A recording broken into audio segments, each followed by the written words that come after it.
What is going on, everybody? It is Wednesday, April 8th, and today we are going to talk about the WrestleMania 42 lineups for both nights on the card.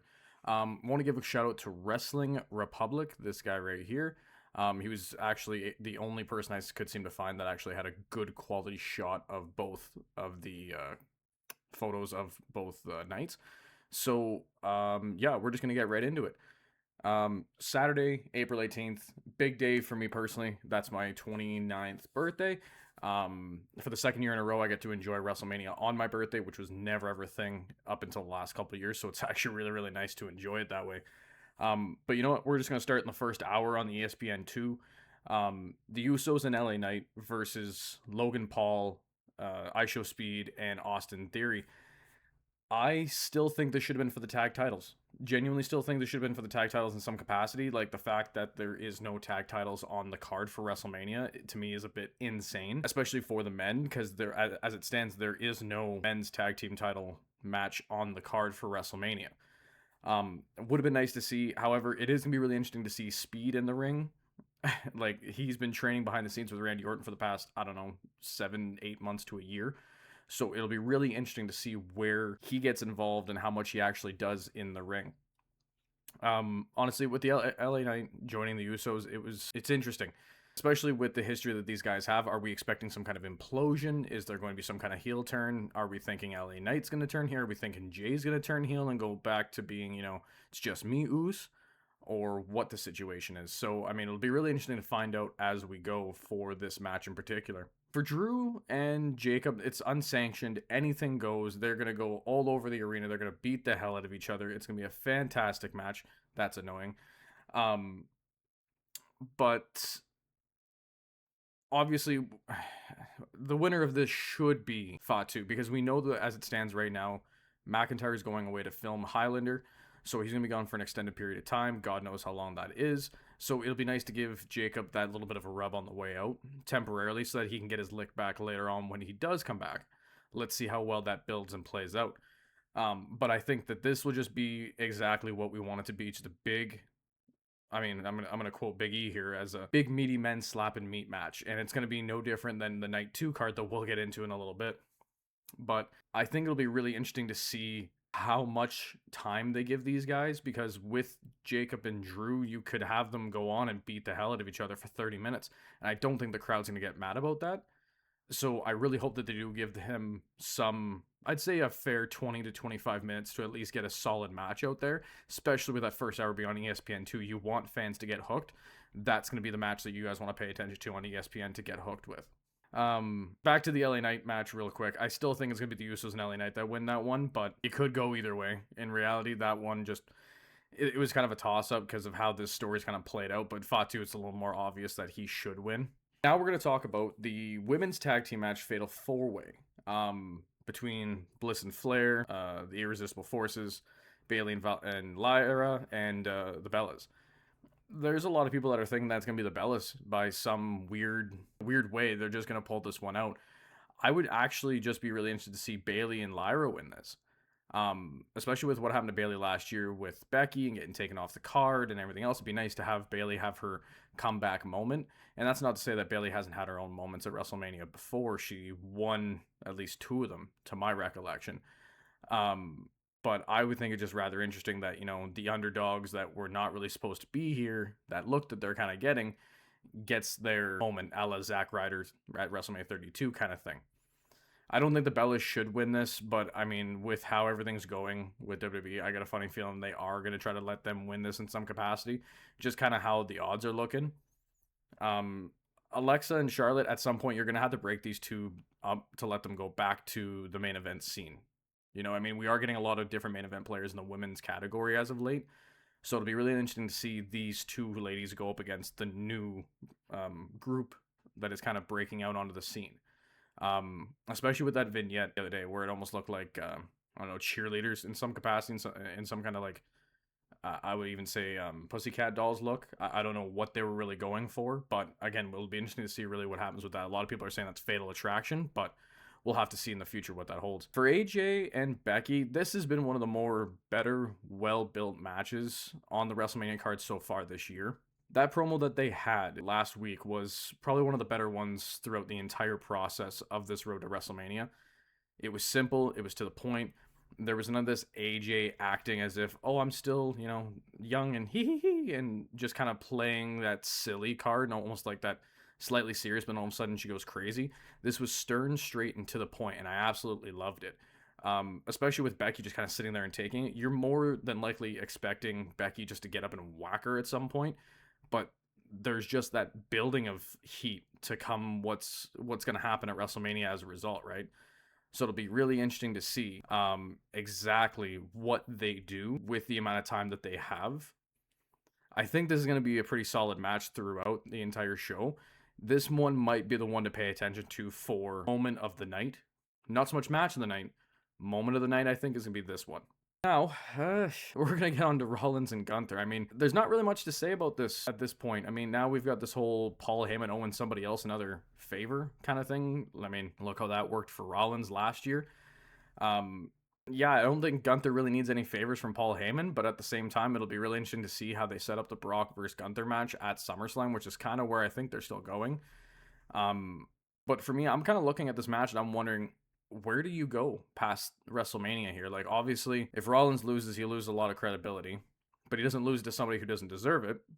If Gunther loses, Gunther loses a lot of credibility to somebody that he doesn't have to worry about losing too much to, if that makes any sense.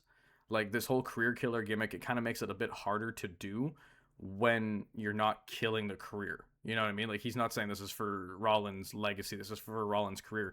This is just a I want to beat the hell out of you match, which I really hope it ends up being a solid match at the end of the day.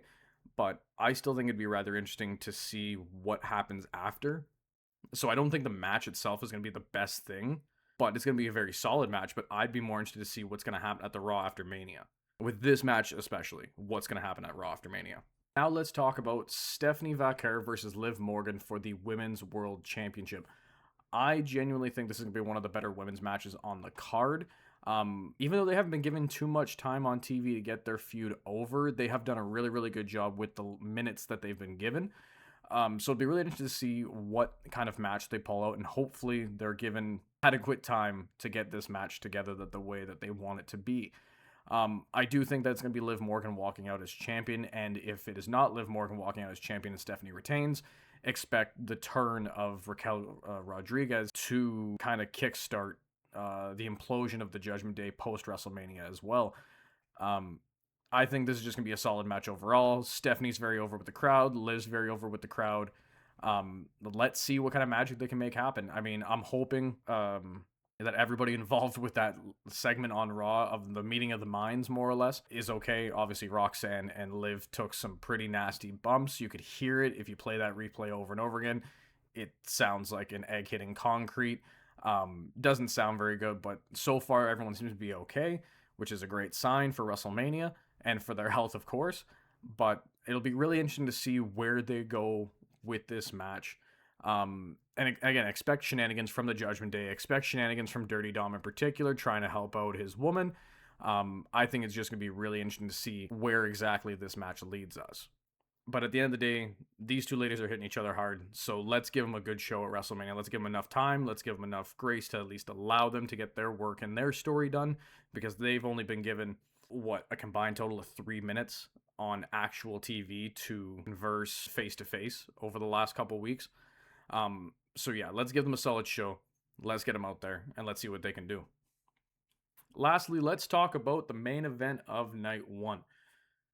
Randy Orton with Pat McAfee versus the undisputed WWE champion Cody Rhodes for that same title. So far, between the heel turn and McAfee getting involved with this, being the person that was on the phone, my excitement level when Randy turned heel was up here, and now when you introduce Pat McAfee, it comes to about here. I'll have to see how it really kind of goes to kind of gauge my better feeling about this match in general, but I still think Randy should walk out with 15 here. Yes, Cody Rhodes is a great champion. Yes, he's going to be around the company for the next few years at least to collect a bit more title belts on his mantle.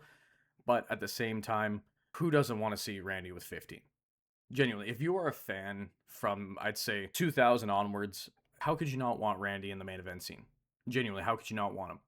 He is, as JBL has always said, if you build a sports entertainer from the ground up, it is exactly Randy Orton that you are building. There is no reason why Cody wins this, because this is going to be Randy Orton a la 2009, where he is hitting everybody with everything that he can, including the kitchen sink. So it's going to be hard to stop. It's going to be really, really hard to stop the demolition train that is Randy Orton when especially he is on that kick. The addition to Pat McAfee is interesting. I think that they are going to try to pull out some TKO shenanigans here that obviously gives Randy the title, much like the Authority angle back in like 2013 to 2014 before the Bryan Yes movement. But at the same time, I think it'd be really interesting to see who, and I'm assuming on the other side of this, it's gonna be Jelly Roll, because let's be honest, Randy hit Jelly Roll with an RKO, and Jelly Roll is best friends with Cody, so we're probably gonna get some kind of capacity Jelly Roll involved in this match. So again, expect shenanigans, expect all kinds of stuff, but I think Mr. Randall Keith is the guy who's gonna be walking out with his 15th World Championship. Now, let's get on to Sunday. Sunday on the first hour of ESPN, again, back to that same format, we have what I think is probably one of the biggest matches on WrestleMania's card in the last, I'd say, 5 years. Just by name and star power alone, no titles involved, no nothing else. Brock Lesnar versus Oba Femi. This match has been built as like monsters. Godzilla versus Kong, King Ghidorah versus Godzilla. Name one of those battles, and these guys fit that same mold. This is going, and again, I'm going to quote Big E, this is going to be big, meaty men slapping meat. That's exactly what this match is going to be. Expected to be 10 minutes, maybe 15, but it's just going to be dudes beating the hell out of each other. No caring for life. Expect collateral damage, security, announce tables, maybe even announcers and commentators. Expect like calamity around ringside. It's gonna be nuts. It's gonna be a great match. I think that obviously the clear winner is Oba. Brock does not need another WrestleMania win. Yes, he's put over a lot of talent in the past at WrestleMania, but you know what?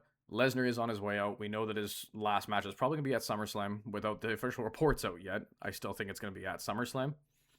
So let's give Oba the rub on the way out. Give him something that gives him that push into the main event scene. Because again, where do you go after beating literally the guy who broke the streak? Where do you go? Side note, I think that if they're going to allow Femi to beat Lesnar here, Femi should go on a undefeated run at WrestleMania. What better way to start a new legacy than to beat the guy who broke the streak and then start your own streak? You know what I mean? That would be kind of interesting to do. And just even have them in like title pictures here and there, have them in different types of matches here and there, very much like Taker. Just most of Taker's matches at WrestleMania had nothing to do with titles. It was the prestige of the streak. So I mean, you could have Femi run something very similar, and I think that'd be absolutely okay. The Intercontinental Championship ladder match is the next one. I don't even know what to say about this because it's kind of got thrown together so fast, but you know what? You're looking at a lot of high flyers. You're looking at a legend like Rey Mysterio. You're looking at a guy who can beat you down in Rusev, and you're looking at a guy who, well, I mean, they're all high flyers besides Rusev. So at the end of the day, expect a lot of those high-paced movements, ladder spots, and big spots like that. Then expect Rusev to kind of bring it back down to the mat and just ragdoll guys. You gotta figure these guys are all half the size of Rusev. So I mean, you're gonna see a lot of throws, suplexes, powerbomb spots more than likely, and they're all probably going to go after him because he's the biggest threat in the match. I think in this one, if you're going to have anyone win the title off Penta, I don't think you have to really take the title off Penta here. I think he's done a fantastic job as Intercontinental Champion, but if you are going to have someone take it off him, it probably should be Javon Evans. I mean, I'm going to get up to Trick Williams shortly in a bit anyway, but I think this is the night that we crown and solidify these NXT talent as the next top guys. Your Trick Williams, your Oba Femi, and your Javon Evans. These guys were fantastic in NXT. It's time that they get their shine on the main roster, and it's time that they start to see some gold, start to see some big wins, and the push of their career starts now. Might as well get into the next one because, I mean, Sami versus Trick. I don't understand why they made Sami Zayn US champion and took Carmelo off the card. It really was disappointing that they did that. I would have hoped that if they would have had the Intercontinental Championship ladder match, have it on one night, and then have another multi-man match on the Saturday, which would have been for the United States Championship, which you could have had Carmelo Hayes walking in as champion, Sami Zayn in the match, Trick Williams, Ilya Dragunov, Chad Gable, and throw somebody else in there that you want to, and you could have a 5 or 6 man ladder match just like the Intercontinental Championship match, and you could have had more bodies on the WrestleMania card. You also could have had the option of pulling the trigger on Trick and Carmelo having that big moment and that big spot at WrestleMania because of their rivalry and friendship back in NXT. What you also could have had was many different options with many different wrestlers. That's the nice thing about multi-man matches, that you can get all kinds of good looks between certain individuals to see if they work well together so that they can have a one-on-one program later on down the road. For this one, I think it's gonna be Trick Williams. I mean, the guy has star written all over him. His entrance, his aura, his presence, his cadence on the mic, he's got it all down. The guy is. I don't want to say young up and comer because I think he's only a few years older than me. But honestly, it's very wild to see somebody like this get over this fast, this naturally, with just speaking for the most part. Because he's only had really 5 matches since he's debuted on the main roster. By the way, check them out. W.GG or W Energy, 10% off with code Headspace and Headlocks. I'm enjoying their retro sherbet flavor right now. It's really, really good. It's really, really what? Sorry, I'm getting random Amazon notifications as well while I'm trying to do this video. But yeah, I mean, honestly, again, Trick Williams is the guy to go with. I genuinely don't want to see Sami Zayn hold on to this title for very, very long, so I'm just hoping that they kind of give it to Trick Williams anyway. But if it was anybody else in this position, I'd still pick them. But just because it is Trick, I want Trick Williams to win this in general, just to get rid of Sami Zayn out of the picture for a while. Just go do something else. This one genuinely disappoints me. I was really hoping for something a lot more interesting between these two ladies. But besides just constant cursing and saying that their bodies are meant for war and their bodies are meant for show and blah blah blah blah, I really would have loved to seen some more substance between these two. I think the only interesting part about it is that she has her own little group with her again, much like she had in AEW. I like that. I thought it was an interesting turn. Like, oh, we're gonna come out here and attack Jade, and it's like, no, actually, they're on my side. Get wrecked. But again, like, it's Rhea Ripley. Like, this match should be one of the better matches on the card, and I genuinely don't expect much out of this match, simply because I don't want to say it's all because of Jade and her lack of experience so far, but they've kind of given them nothing to work with. All they've kind of told them is, like, you guys are both two jacked ladies. Let's just kind of go out there and talk about how jacked you are. There could have been so much more substance to this. Again, make some AEW references, make the connections to Rhea Ripley losing everything she had and everything else. Like, cut some deep history there rather than just being like, oh, well, we're both huge. One's for show, one's for war. Ooh. What are we talking about here? We're talking about somebody who's been one of the most popular women's stars on the planet for the past, I'd say, 3 to 5 years in Rhea Ripley, and one of the hottest young up and comers in Jade Cargill. And this is not one of the matches we're all talking about right now, simply because of the fact that it's not hitting the way that it should because of how they presented this feud so far. So I still think, yes, Rhea's going to win this match. She's going to walk out with the title. I'm not really excited either way. If they are going to let Rhea take it, I just want them to have her versus Io and eventually have her pick up that win versus Io for the title, or at least retaining it, because I think that would make for a much better story in the long run. I mean, again, expect shenanigans with this one as well. I mean, you have Mia Yim and B-Fab on the outside probably at some point causing all kinds of nonsense. So, I mean, enjoy it for what we get, but don't expect the world out of this because the story exactly has not been up to par for what WrestleMania should be. Mysterio and Balor. I mean, we're going to get the Demon back. That's kind of what we all want at the end of the day, right? I would have honestly loved to have seen this be for the Mega Championship, just to have the AAA Mega title defended at WrestleMania for the first time ever, to have that history, to make that history would be absolutely phenomenal. No pun intended, but I think it'd be really interesting to have that title on the line. Of course, the Demon's going to come out officially for the first time since WrestleMania 35. Oh, sorry, WrestleMania 39 was the last time we saw it with the Brood Edge and the Hell in the Cell, but I mean, like, in the sense of seeing the full Demon look long before, because we kind of knew that they were both going to be coming out with, like, their alter egos, like Brood Edge and the Demon, which, by the way, I could not stand the whole Brood Edge idea. Like, we know that he's part of the Brood. We know that. Why do you have to put Brood Edge on the whole Jumbotron form? It looked really silly. But besides that, I really hope that Balor does win this match, because if he doesn't, it's going to look real bad for the Demon in the long run, because we haven't had the Demon in a long time. So, I mean, let's not mess this up. Let's keep it simple. Let's have a fantastic match that these guys both can have, and let's allow the Balor, wow, the Demon to have his triumphant return. Um, Give this 25 minutes. Honestly, this should be one of the longer matches on the card. Give it 25 minutes and give it that time to flourish, and you're going to see that this is going to be probably a very solid match. Again, I would have liked to have seen the AAA Mega Championship on the line, but you know what?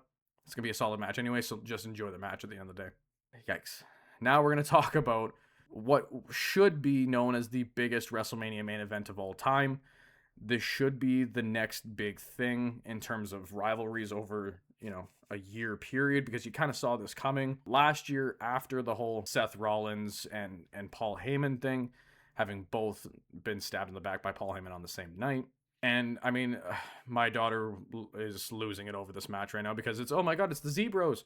But the fact that these guys had the interaction that they did have at the start, and then all of a sudden, again, very much like I was mentioning before, where your excitement's all the way up here, and now it's kind of down here with some of the lackluster promo conversation. I think they've brought that back a little bit, though. I think they've kind of recovered from the damage that, the lack of reference to the Sika line that Punk had mentioned before. The whole Usos getting involved, Jay telling Roman, kind of controlling Roman in that moment, saying, "Hey, like, what he did to our family. You know what's going on. Like, don't let him disrespect us like that." So him kind of becoming that what do you want to call it, the de facto leader for a second, to try to order Roman to finish the job there, and then was a rather interesting scene, which is why I think we're going to possibly see a Jey Uso heel turn in the near future. What I think is also kind of crazy is that this, again, is one of the biggest WrestleMania main events, in my opinion, in of all time. Of all time. You're talking about the guy who has been in now 12 WrestleMania main events? 12. Like, there's only been 42 WrestleManias, guys. That means he would have had to have main evented from WrestleMania 30 onward every single WrestleMania from there on. Like, that's an insane stat to think of. And had you said, I don't know, let's say in the year 2021, when Punk came to AEW, if you would have said to me that in the year 2026, it's going to be Roman Reigns versus CM Punk in the main event of WrestleMania, I would have told you, yeah, okay, you're crazy. You're simply just crazy. Because at the time, there was absolutely no goddamn way that Punk was coming back to WWE. Then we obviously got the shock that we got at Survivor Series 2023, which was fantastic, but now it kind of all leads to this, because even for his return in 2023, Reigns was still there. Reigns was still involved, so all that kind of like seed planting has been happening since his return. So it'll be really interesting to see how this match goes. I'm picking my tribal chief, though. I'm picking my tribal chief. I cannot go against my tribal chief. It's just not allowed. It's not okay. I won't stand for it. Do I think this is going to be a really hard-hitting match? Absolutely. This is going to be your longest match of the night. This is probably going to be an hour, including entrances. This is going to be as hard-hitting as it gets. Expect shenanigans from the family. This is where I think if it doesn't happen with Cody and Orton, with like TKO and The Rock coming out and getting involved, I think it happens here. It's either one of these two main events that we're going to see some kind of TKO shenanigans, which I think leads to The Rock. But at the end of the day, I'm excited for this. I genuinely am. I want to see this match. I want to see what's going on. I want to see the conclusion of what should be a fantastic feud, fantastic promos for the last couple weeks, and let's see if they can keep that momentum up on the road to WrestleMania, which is only, like 2 weeks away at this point. But yeah, other than that, guys, those are my WrestleMania predictions. Let me know what you guys think in the comments.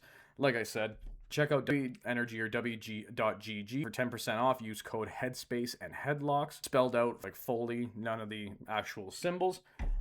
Check out their flavors. I actually have another one on the way. I think it's the Cali Cream. That one should be here next week. So I'll let you guys know how that one is as well.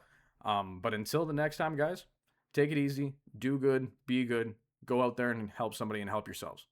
Have a good one.